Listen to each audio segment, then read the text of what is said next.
There is a difference between machine learning and deep learning.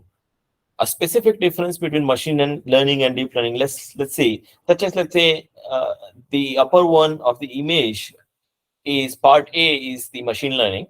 Well, when say let's say we are giving the input images such as let's say car or bus, scooter, etc. And we have to do the manual feature extractions. Feature extractions such as let's say we can give the dimension of a car, let's say a few meters long.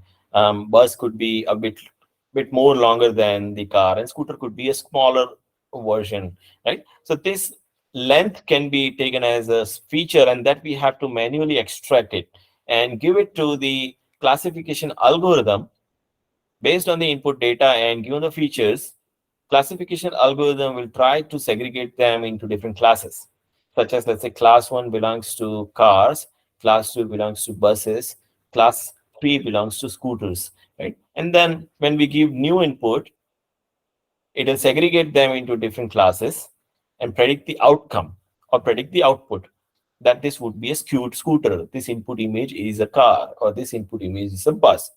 Whereas in deep learning, this feature extraction and classification part is automated using deep neural networks, such as let's say application of CNN, convolutional neural network.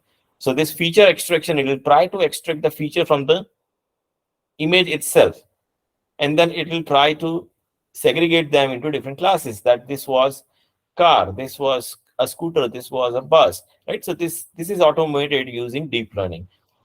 Whereas application of deep number of neural network layers is again a unique feature of my deep learning, such as let's say we use in CNN.